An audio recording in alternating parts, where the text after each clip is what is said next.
Assalamualaikum warahmatullahi wabarakatuh. Good morning everyone. How are you today? I hope all of you are in good condition.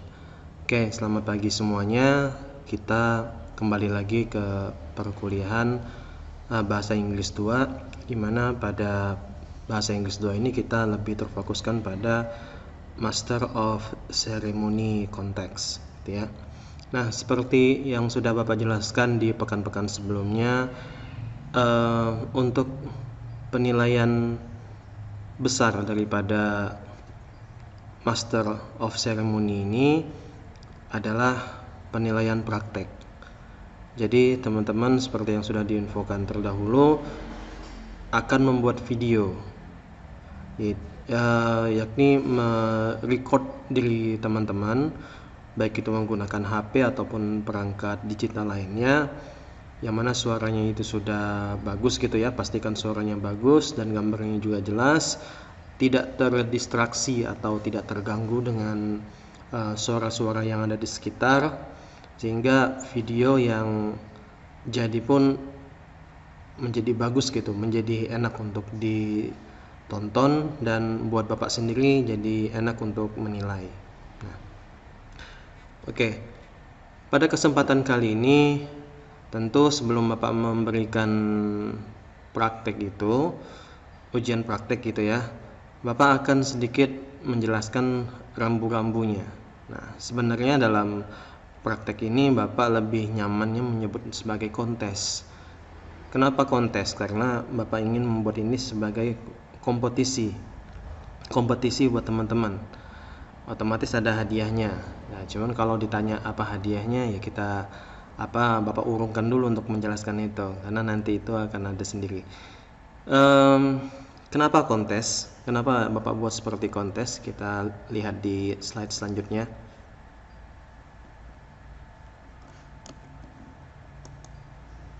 Nah, this contest gives students the challenges on how to design the narrative text for Master of Ceremony.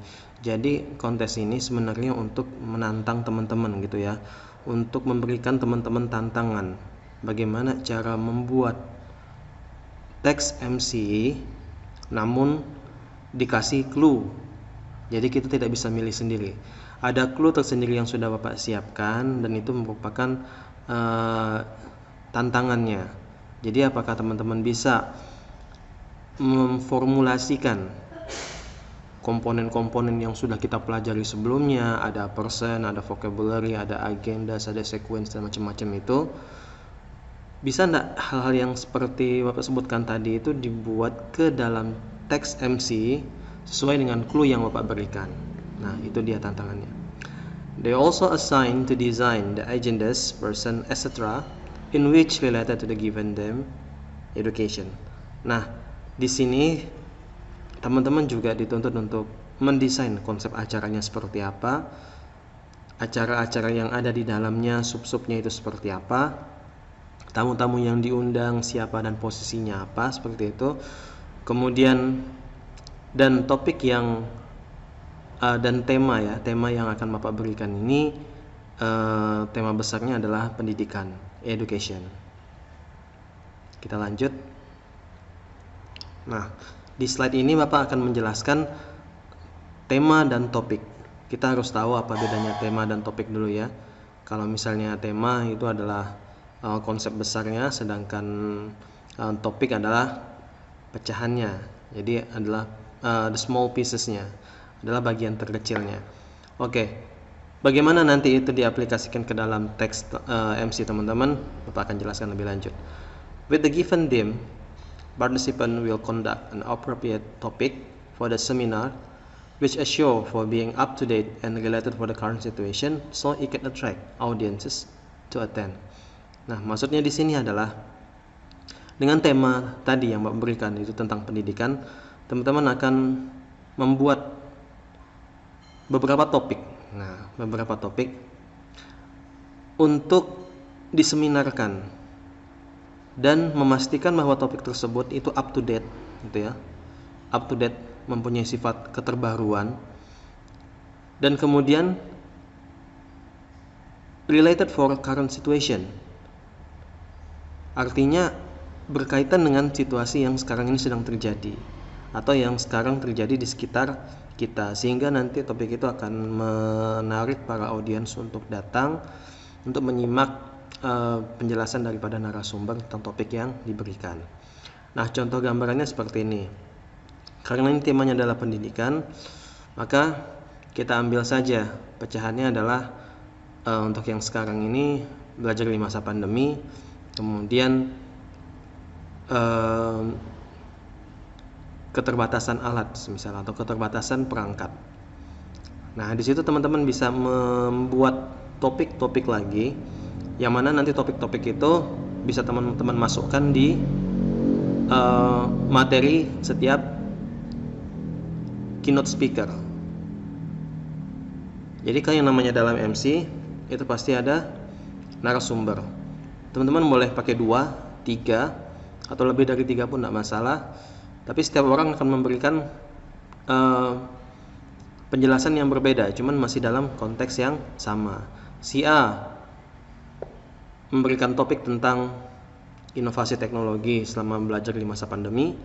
Yang kedua mungkin lebih concern kepada pendidikan karakter. Nah, bagaimana pendidikan karakter di masa pandemi dengan memanfaatkan teknologi ya. Jadi ini kan saling berketerkaitan gitu ya.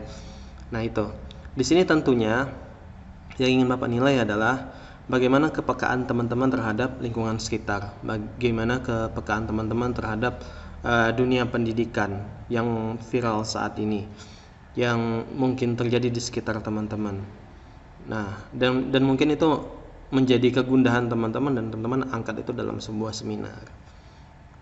Oke, di situ yang Bapak berikan alasannya kenapa harus up to date dan harus berkaitan dengan situasi sekarang ini. Nah, ini sebagai contoh ya. Sebagai contoh. Seperti yang Pak bilang tadi, inovasi pembelajaran di masa pandemi. Kenapa? Karena di masa pandemi orang-orang stuck nih. Taunya cuma daring aja. Memakai perangkat, ada internet, selesai. Tapi perlu inovasi kecil di dalamnya. Perlu inovasi-inovasi yang sekiranya dapat menggantikan peran luring. Nah, di sini yang akan dibahas. Kemudian langkah serius mempertahankan pendidikan karakter secara daring. Nah, di sini juga kita tahu kalau misalnya pembelajaran daring tatap muka tentu mengurangi interaksi antara dosen dan mahasiswa, antara guru dan murid. Atas kurangnya interaksi seperti itu, ya, tentu akan menimbulkan masalah. Walaupun tidak secara kognitif dan tidak mempengaruhi proses pembelajaran, cuma dalam membangun karakter, membangun mental, sikap sopan santun, dan lain-lain, itu merupakan hal yang juga penting dinilai dalam pendidikan kita. Tapi secara daring tentu ini tidak mudah untuk dilakukan. Dan bagaimanakah untuk mengatasi itu? Maka dari itu judul ini Bapak buat dan Bapak akan kaitkan atau akan Bapak sangkutkan, Bapak titipkan ke narasumber untuk dibawakan di seminar. Oh ya, Bapak lupa memberitahukan bahwa konteks agenda ataupun jenis agenda teman-teman yang akan teman-teman bawa dalam MC ini adalah seminar. Jadi seminar pendidikan. Oke, kemudian komponen yang harus teman-teman perhatikan adalah siapa-siapa saja yang diundang. Decide the person. Siapa-siapa saja. You can elaborate in your text the name and the position of the speakers, moderators, guest star, ataupun keynote speaker. Nah, di sini teman-teman harus memastikan yang diundang itu mempunyai keterkaitan yang kuat dengan topik yang diberikan, atau dia mempunyai hubungan yang masih dalam satu lingkup pembahasan gitu ya, sehingga ini cocok untuk dijadikan narasumber orang-orang seperti ini. Contoh tadi, kalau Bapak bilang inovasi pembelajaran, mungkin saja yang Bapak undang adalah dosen gitu ya, yang pangkatnya doktor atau apa di salah satu kampus ternama di Indonesia. Atau Bapak juga undang pakar psikologi, atau Bapak juga undang mungkin praktisi pendidikan lainnya atau dari kementerian, bisa. Tapi Bapak juga tidak lupa mengundang tamu-tamu yang ada di dalam, karena kita seminar yang mungkin diadakan di dalam kampus, maka mengundang juga dosen, mengundang juga misalnya Bukit 1 ataupun rektor, seperti itu.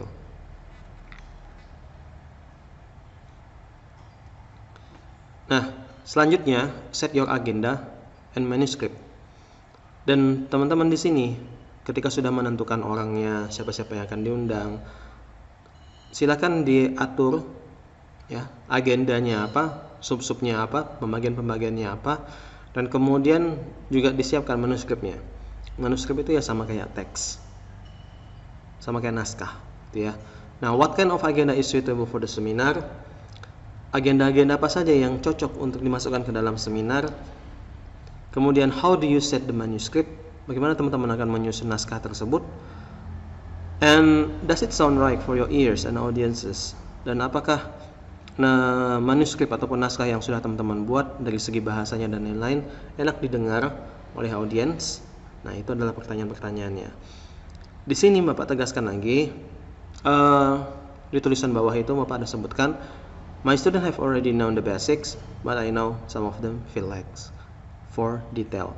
Nah, di sini Bapak yakin sekali teman-teman secara dasar itu tahu apa saja agenda-agenda yang ada di dalam seminar. Cuman terkadang yang sering Bapak temukan adalah tidak detail, alias tidak menjelaskan secara rinci. Contoh, yang disebutkan nama, cuman tidak disebutkan itu posisinya sebagai apa, atau disebutkan posisinya apa tapi tidak disebutkan namanya, atau disebutkan namanya tapi namanya tidak lengkap. Nah, gitu ya. Atau setelah pemateri selesai menyampaikan materinya, tidak disuruh tidak disuruh duduk ataupun tidak merespon rasa terima kasih gitu setelah menyampaikan materi. Nah, hal-hal seperti itu adalah hal-hal yang detail. Teman-teman harus hati-hati dan jangan sampai terlewatkan. Oke. Jadi ini adalah rangkumannya. Ada 6 aspek yang akan kita bahas ya, yang akan menjadi penilaian Bapak khususnya. Bapak ambil dari penjelasan Bapak sebelumnya. Yang pertama adalah topik. Make a powerful topic that is up to date, relevant for the issue, and must be about education. Jadi topiknya harus mempunyai kekuatan dari segi bahasa itu mampu menarik para audiens gitu. Sangat, wah ini kayaknya sangat up to date sekali. Oh ini kayaknya sangat sangat relevan sekali terjadi di situasi sekarang ini. Dan ini kayaknya enak diikuti. Kayaknya saya perlu ilmu ini. Saya perlu ikut seminar ini. Itu untuk topiknya. Persons, untuk siapa-siapa yang diundang. MC siapa, tetap harus menyebutkan namanya. Kemudian person who give the speech, yang memberikan kata sambutan nanti siapa nanti pematerinya, siapa nanti pembaca doanya atau ada tilawahnya, siapa nanti moderatornya, audiensnya siapa, tuh, dan lain-lain. Agenda secara dasar atau secara umum ya pasti ada pembuka, penutup, pemberian materi, kemudian ada tanya jawab dan lain-lain.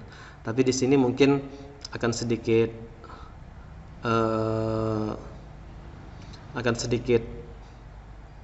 menguji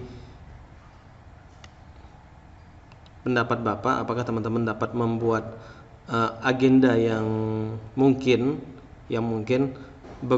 sedikit berbeda daripada ini, namun tetap masih cocok untuk dimasukkan ke dalam acara seminar. Kemudian manuskrip. Pay attention to the sequence, order, response, good opening, and powerful closing.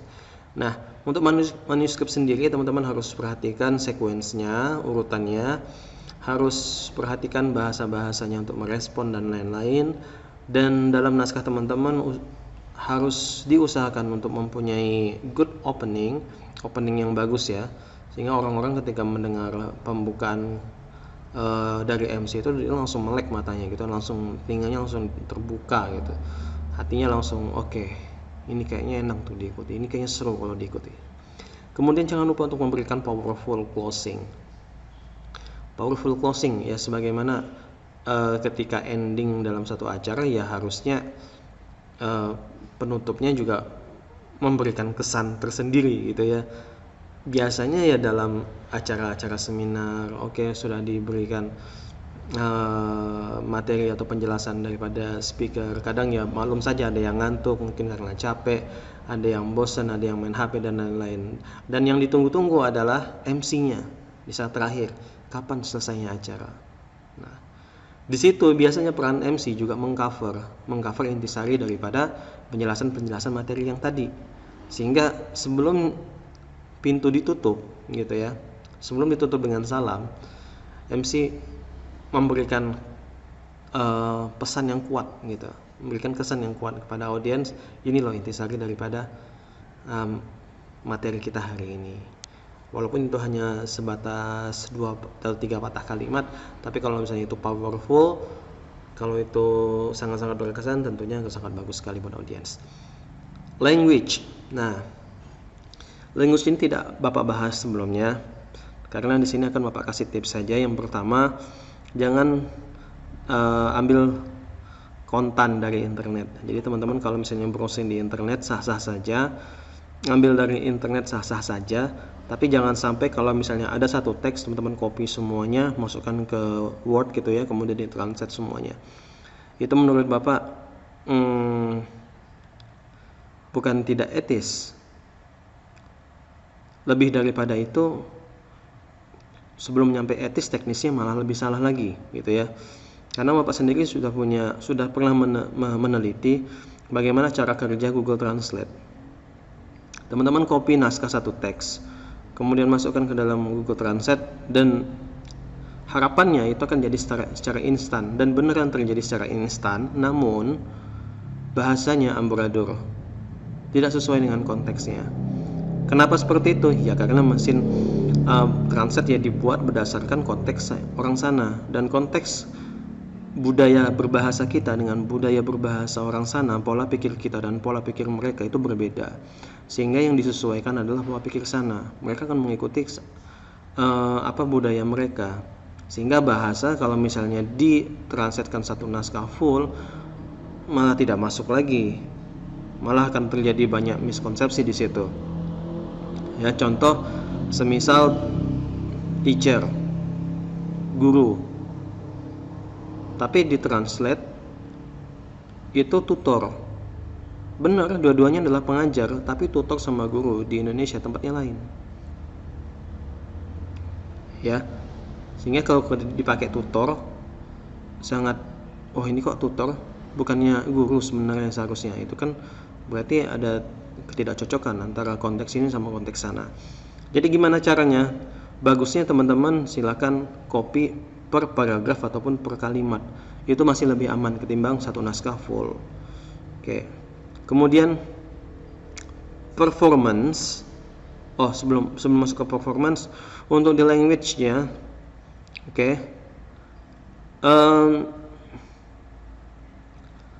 teman-teman jangan sampai lupa untuk pronunciation-nya. Jangan sampai lupa untuk sekiranya membiasakan lidah ya, untuk latihan depan cermin, membiasakan lidah kata-kata yang sulit. Kalau misalnya yang pernah Bapak praktekkan dulu ketika menjadi mahasiswa, naskah yang sudah ada itu Bapak akan garisi yang susah-susah katanya. Jadi ada kata-kata yang sulit Bapak ucapkan, Bapak garis bawahi tuh. Kemudian ada satu kalimat yang mungkin agak sulit Bapak ucapkan secara lancar, itu juga Bapak tandai. Ada yang mungkin napas Bapak tidak cukup, itu juga Bapak tandai dan lain-lain. Jadi full oret-oretan tanda baca. Tapi di situ merasa terbantu sekali karena kita dapat menghindari kata-kata yang mungkin susah bagi kita. Ternyata kalau kita ucapkan itu, begini. Jadi lebih gampang lah seperti itu. Kemudian lanjut ke performance. Performance ini kita lihat situasinya dulu. Kalau misalnya seminar itu tidak harus formal banget ya, dan juga tidak harus informal banget. Di sini tentu semi formal saja. Jadi teman-teman bisa secara bebas untuk mengekspresikan bagaimana cara teman-teman membawakan MC. Tidak perlu berpaku ya sama seseorang gitu. Silakan bawa dengan gaya masing-masing. Yang penting jangan sampai nervous. Ini di depan kamera, iya di depan kamera.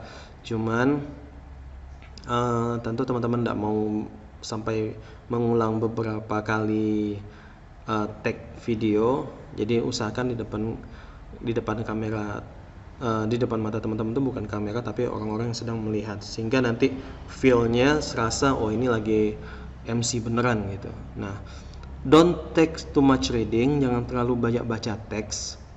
Ketahuan sekali gugupnya, ketahuan sekali MC panggilan ya. Jadi MC dadakan. Nah, jangan begitu. Kemudian keep smiling, tetap harus senyum. Eye contactnya, matanya tetap harus ke audiens.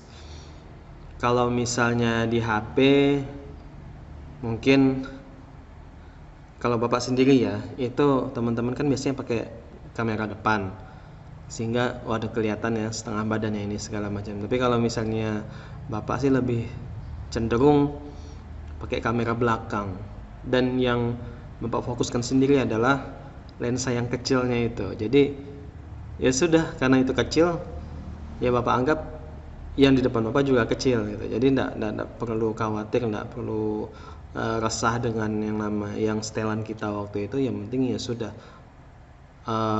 talkative aja gitu, ngomong aja apa adanya. Oke, NB like real master ceremony, dan berperanlah layaknya MC sungguhan. Oke, jadi tadi ada 6 komponen, silakan teman-teman ingat-ingat. Dan kapan pelaksanaannya? Pelaksanaannya bisa dimulai pada hari ini, dan kapan pengumpulannya di 2 minggu yang akan datang. Jadi Bapak masih kasih 2 minggu untuk latihan ini. Pak, bagaimana kalau misalnya itu selesai dalam 4 hari? Karena saya latihannya sudah cukup dan menurut saya ini penampilan terbaik saya. Oke, silahkan, tidak masalah. Terus Bapak bagaimana materi kita selanjutnya? Oke, untuk materi minggu depan mungkin kita tidak akan membahas MC, cuman kita akan membahas vocabulary yang ada di akademik gitu ya, yang berhubungan dengan kampus ataupun yang berhubungan dengan kebutuhan-kebutuhan mahasiswa di perkuliahan gitu.